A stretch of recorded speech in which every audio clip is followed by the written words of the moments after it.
Ayer hubo debate de unidad constituyente. Esto y mucho más vamos a conversar con el vicepresidente del PPD, Francisco Vidal. Gracias por acompañarnos. Buenas tardes, Mónica. Muy Vicepresidente, además, hasta esta semana. ¿Ah?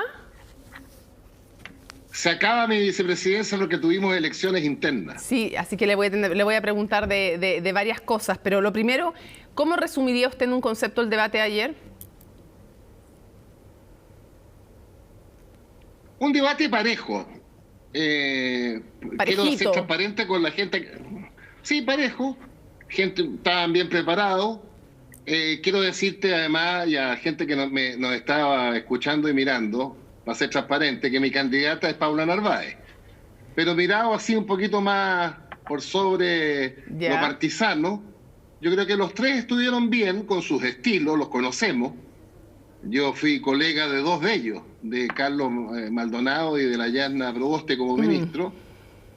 Creo que además Paula tenía una ventaja objetiva con respecto a las preguntas de los periodistas. Y es que tiene un programa.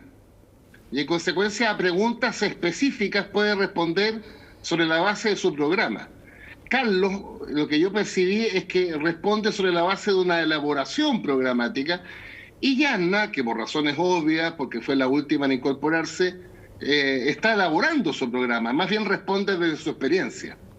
Sí, pero bien, ahora, Francisco, porque hay muchos temas de los cuales hablar, llama la atención que tenga que aclarar que su candidata es Paula Narváez, porque la verdad es que es necesario, porque resulta que hay harta gente en el PPD que parece estar con Yasna Proboste. No, tenemos un problema, claramente. El partido, de acuerdo a la ley, además, en su penúltimo Consejo General, fíjate que proclamó por unanimidad a Paula Narváez.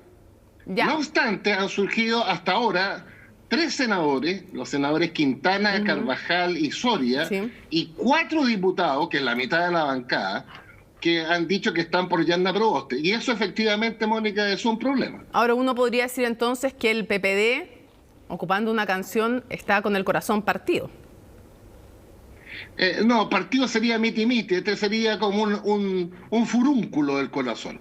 Parece que más que un furúnculo, si tiene a la mitad de la bancada, ya otros dirigentes también pensando en coquetearle a Yasna Proboste. Pero en fin, quiero llevarlo a otro tema porque hay nueva presidencia, se están viendo las plantillas parlamentarias. Y quiero preguntarle sobre uno de los temas que va a ser el más largo. No se trató tanto ayer, pero me parece, de hecho no se trató ayer, me parece tremendamente relevante. Rodrigo Peñailillo, ex militante del PPD, ex ministro del Interior, anuncia candidatura senatorial por la región del Biobío y quiero saber si usted cree que puede ser candidato y si usted lo apoya. Lo apoyo porque de acuerdo al criterio de mi partido y además personal, nuestra regla en el partido es la siguiente. Militante formalizado suspende su militancia. Militante condenado se le expulsa del partido. Rodrigo Peñailillo no ha sido ni formalizado ni condenado.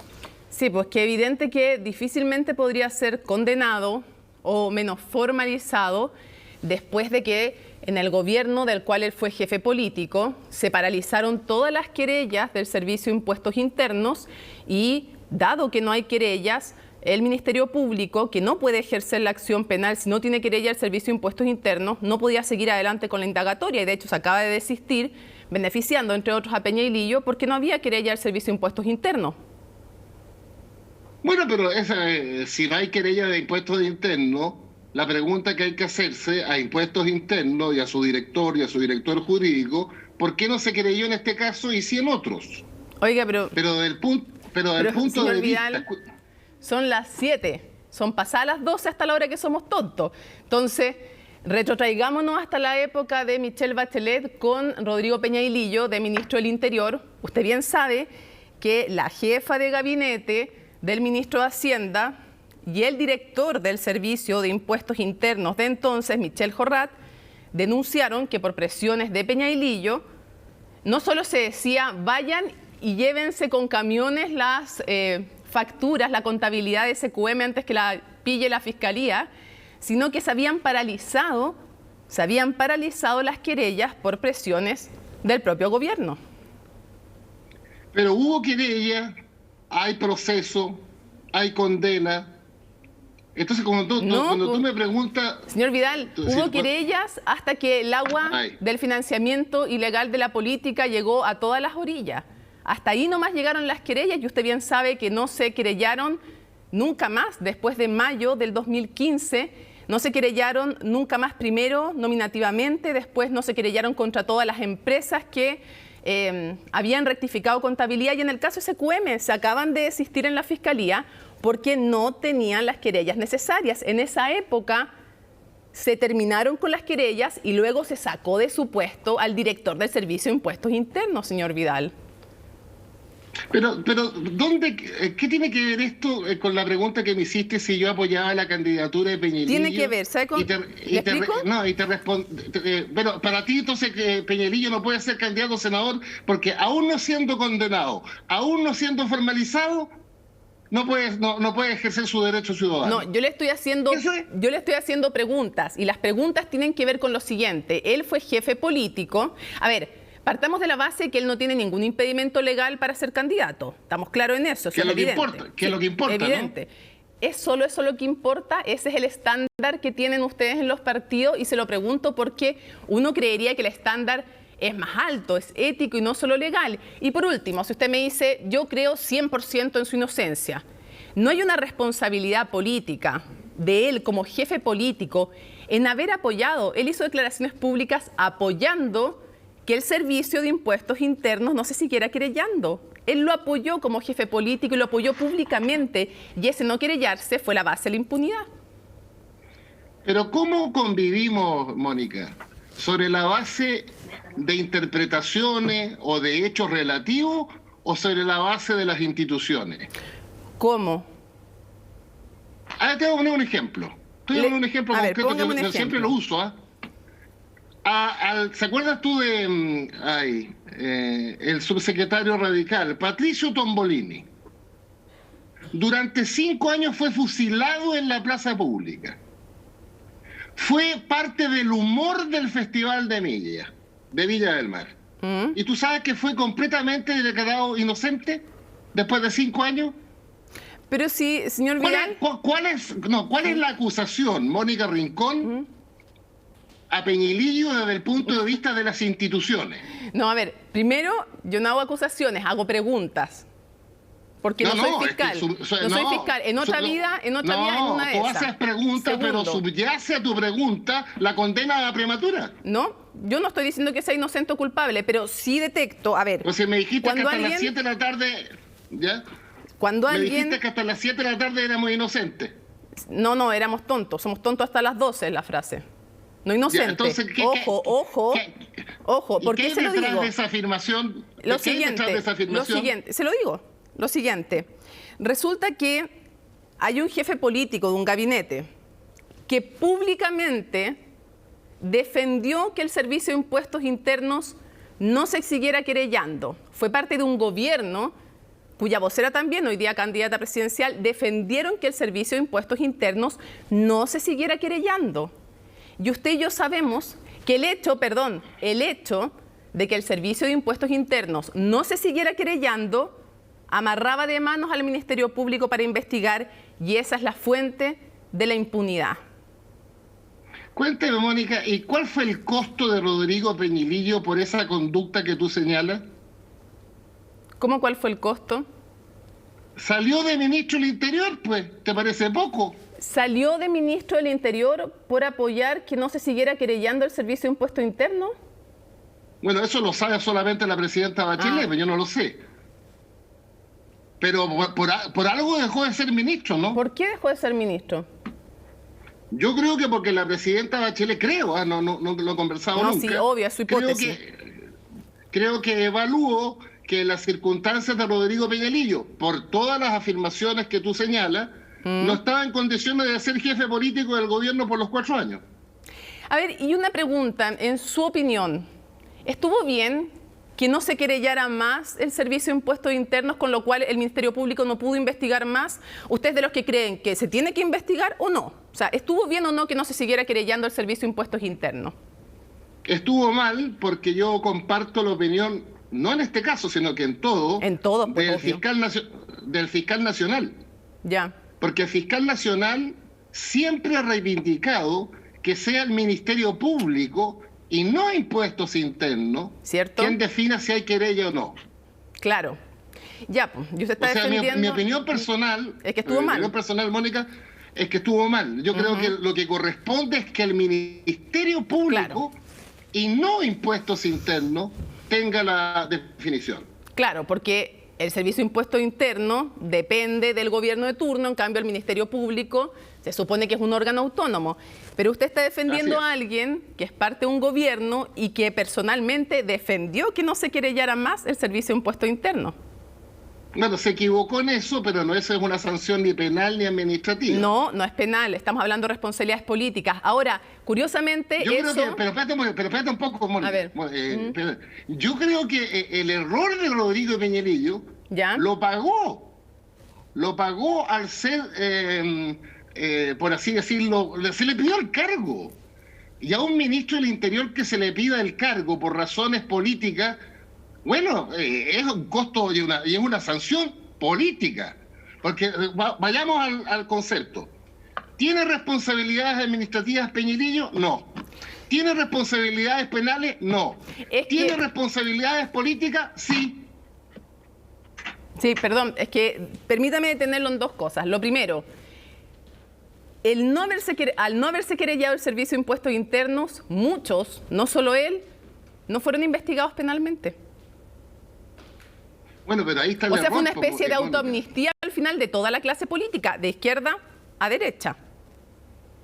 Bueno, pero si tú me preguntas a mí qué es lo que se debiera hacer, yo creo que lo que dice el fiscal Abbott, que hace varios, no sé si sí, pero eso de la acción penal, sí, pero señor Vidal, si el gobierno de Michelle Bachelet hubiera querido que el Servicio de Impuestos Internos se querellara, hubiera impulsado aquello y no lo que hizo, que fue defender que no se querellara, lo cual en consecuencia sirvió para que nadie fuera investigado. Es más, otra cosa, para quien trabajó, no solo Rodrigo Peñalillo, muchos de la precampaña de Bachelet, trabajaron para Martelly. Martelly era recaudador de las campañas de Michelle Bachelet, ¿no? Lo sabemos. Martelly recibió financiamiento SQM. Martelly, el hilo más delgado, sí fue condenado y él dijo en sus declaraciones que el dinero que recibía SQM, entre otros, era para financiar a los profesionales de la precampaña de Michelle Bachelet. ¿Qué tal eso? Sí, ¿Qué le parece a usted? Esa es la declaración. ¿Ah? ¿Y a usted qué le parece eso? ¿Qué me parece qué? ¿Que Martelly diga eso? No, que SQM haya financiado la empresa de Martelly, donde trabajaron muchos de la precampaña de Bachelet. Yo creo que en materia de relación empresas y políticas se avanzó el 2003, fue insuficiente y a raíz de todos estos casos de Penty y Soquemit se avanzó aún más. No solamente prohibiendo la donación de las empresas, sino que solamente de las personas naturales. Y además, unos 6, 7, 8 proyectos de ley que inició Michelle Bachelet a raíz de separar aún más la empresa de la política. Se lo concedo, pero le agrego que dejaron, en vez de 5 años de prescripción, como tienen todos los mortales en los delitos, 2 para los delitos electorales y querían uno. Y además no dieron lo que se pedía, que era la atribución al Ministerio Público para querellarse, o sea, de izquierda a derecha, en el fondo, me hago cargo yo de esta opinión, pero son hechos. Con eso se garantizaron impunidad. Yo quiero preguntarle otra cosa más. Usted en algún momento dijo que, dado el financiamiento ilegal de la política que llegó, en el caso de SQM, además fue transversal, de izquierda a derecha. Usted dijo que habían tenido que cerrar los ojos, apretar los dientes y otras cosas más. Ya, pero es una situación distinta. Sí, una situación distinta. Espéreme. Respecto al financiamiento... Lo dije. Sí sé que lo dijo, sí sé que usted no se echa para atrás de sus declaraciones. No, pero Mónica, pero es importante lo siguiente. ¿Qué? Es que es una situación distinta. La Fundación Chile 21, como todas las fundaciones, funcionan con suscripciones de empresas. Y una de las suscripciones era Soquimich. Cuando tu colega Matías del Río me dijo qué me parecía a mí de que la Fundación Chile 21 recibiera suscripciones, es decir, financiamiento, sí, ¿no? sí, es la historia. Completamente legal, ¿eh? Completamente legal. No, si estamos hablando aquí de ética, opinión, no necesariamente de ilegalidades, sino, yo no estoy diciendo que sea ilegal, sino de ética. Usted estaba refiriéndose con esa frase a la ética, no a la ilegalidad. Pero mi pregunta que era, usando su frase, ¿no será que también Peña y Lillo y otros tuvieron que cerrar los ojos, o decidieron más bien cerrar los ojos frente al financiamiento de SQM? No, ahí como ve, no puedo responder por ello, respondo por mí. Usted me va a decir que nadie sabía de dónde venía la plata de la precampaña. No, si todo el mundo sabe en todas las campañas de dónde viene la plata, ya, Mónica. Entonces tuvieron que cerrar los ojos en la precampaña de Bachelet, que venía de SQM, entre otros. Yo hablo por mí nomás. Yo le dije a Matías del Río dos cosas. Que para recibir plata de Soquimich, para la fundación... Pero si yo sé lo que usted dijo, yo le estoy preguntando otra cosa. Le estoy preguntando... Le estoy preguntando si al final no tuvieron que cerrar los ojos frente a SQM, o más bien no decidieron cerrar los ojos. Habría que preguntarle a Peña y Lillo si pestañó o no, pero yo en mi caso cerré los ojos y te quiero agregar lo siguiente. También lo he dicho públicamente. Creo que fue un error de la Fundación Chile 21 aceptar la suscripción de Soquimich. Sí, no, usted lo reconoció. Entonces, raya para la suma, porque tengo una pregunta más. Yo veo que León, Saldívar, Rossi, Salaquet también y otros por la derecha, todos los que tuvieron algún minuto financiamiento ilegal de la política o que estuvieron vinculados a estas empresas, la verdad es que la ciudadanía los jubiló.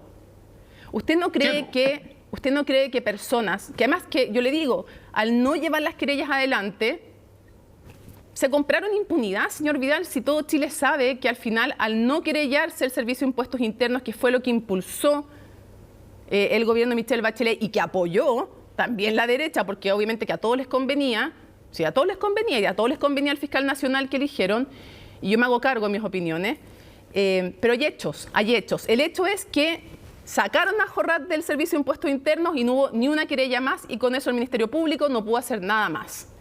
Entonces, haber apoyado aquello, ¿no cree que tener candidatos que hayan estado apoyando aquello perjudica a Paula Narváez? ¿Cuál es el estándar ético? ¿Solamente condenas legales? ¿O el haber sido parte de eso no es también desde el punto de vista ético un inhabilitante? Es que yo creo, Mónica, que la aproximación a lo ético o no como que depende de la conciencia y la cabeza y el alma de cada persona. Sí, claro, por eso yo se lo pregunto a los ciudadanos cómo lo ven esto. Sí, pero tú tienes que de alguna manera, en la convivencia entre nosotros, ¿sí? Objetivar la responsabilidad. Es que esto es objetivo. No, espérate, es que la objetividad es, en el Estado chileno hay tres tipos de responsabilidades. La administrativa, la penal y la política. No hay más. Ahora uno decía, podríamos tener una cuarta. ¿Y cómo se llega? A ver, pero cuénteme, ¿cómo se llega a la condena penal? A través de procesos. ¿Cómo se inician los procesos? A través de querellas. Si no hay querellas, ¿qué hay? Impunidad garantizada. Bueno, no prosigue el proceso penal. O sea, si no hay querella. Ya, pues. Y cuando se deciden parar las querellas, ¿qué es lo que se está garantizando? Que no se investigue. Pero en este caso se investigó, pues. No, pues, acaba de la Fiscalía, la fiscal a cargo del caso SQM, acaba de decir que se tienen que desistir porque no hay querellas del Servicio de Impuestos Internos. Ninguna de las muchas empresas que rectificaron la contabilidad después de mayo del 2015, cuando no hay más querellas del Servicio de Impuestos Internos, el Ministerio Público, por delitos tributarios, que es por donde se entraba, usted bien lo sabe, al financiamiento ilegal de la política, la investigación de estos casos, no pudo seguir. Entonces no se investigó. Pero, y cuéntame, Mónica, ¿y por qué la fiscal que hoy día desiste de eventuales delitos del 2009, 10, 12, 13, 14, pasan 7 años para desistirse? Ya, porque no se estaban esperando a ver si en algún momento se convencía el Servicio de Impuestos Internos. ¿Usted sabe cuántos oficios le mandaron pidiéndole querella? La Contraloría también se lo pidió. La Contraloría también se lo pidió. Entonces, llega un tiempo en que ya no hay más que hacer, supongo. Pero para tratar de tener una convergencia contigo. Difícil en este tema, parece. No, que déjame seguir, déjame argumentar. Ya, antes que se me acabe el tiempo. Yo creo que tú tienes un punto. Por así decirlo. Sí, bueno, está bien. La responsabilidad ética. Habría que, no está mal, con lo complicado que es el tema, ¿no? Pero a las tres responsabilidades y política, que le exige el Estado... Incluso más que ética, política, pero no es solo de Peña y Lillo, si estamos hablando de una clase política. Son muchos, de izquierda, de derecha, son muchos, señor Vidal. Sí, y están en la base también del estallido social, de la indignación ciudadana. Esta impunidad. Pero, ¿cómo se hace que un país continúe aprendiendo de los errores, rectificando los errores? Y yo creo que nunca más en Chile, en mi opinión, va a haber situaciones como las que explican en parte el estallido social. Después del MOP Gate se dijo lo mismo y tuvimos el financiamiento ilegal de la política y antes hubo otros casos. Pero espérate un poquitito. Después del MOP Gate, por primera vez desde Bernardo Higgins se legisló sobre campañas y políticas. Ya, pero pasó lo mismo que con el financiamiento ilegal de la política. Después del MOP Gate, entre la derecha y la izquierda, entre Pablo Longueira y Ricardo Lagos, acordaron que las platas que recibían en sobrecitos, los sobresueldos, nunca mejor llamados sobresueldos, no eran tributables. Y le pidieron finalmente, y se dio un dictamen del Servicio de Impuestos Internos, de nuevo el Servicio de Impuestos Internos, en que se dijo que no había problema, que no era tributable. Cualquiera que recibe esa plata hubiera tenido que tributar, pero se decidió como un acuerdo político que no era tributable. O sea, impunidad y se repite. Impunidad ahora, ¿y por qué no podría repetirse? Ojalá que no, pero tal vez hicieran un mea culpa, tal vez si le dieran atribución a la Fiscalía para querellarse, tal vez si, no sé, prescribieran los delitos igual que el de todos los mortales en 5 años, tal vez si hubieran caras nuevas, tal vez la cosa cambia. Ya, me lo compro completo. Caras nuevas, 1. Que el Ministerio Público tenga la atribución de presentar querella, 2. Pero mientras no tengamos todo eso, ¿cómo convivimos, pues, Mónica? Con gente ¿Cómo nueva, yo le voy a decir a Peñilillo? Con gente nueva que no ¿Cómo le voy a decir a Peñilillo? Yo sabe que usted no sea candidato porque creo que tiene una responsabilidad ética. Ya la política la pagó, abandonó el cargo, lo echaron. Ah, usted dice que lo echaron por eso, o sea, era responsable. O sea, yo interpreto que la única posibilidad de cambiar un ministro del Interior justo en este contexto, creo yo, ¿no? Ok. Francisco Vidal, un gusto como siempre conversar con usted. Llegamos hasta a la historia también, incluso como buen profesor de historia que es. Muchas gracias por habernos acompañado. Chao, que estés bien. Que esté muy bien.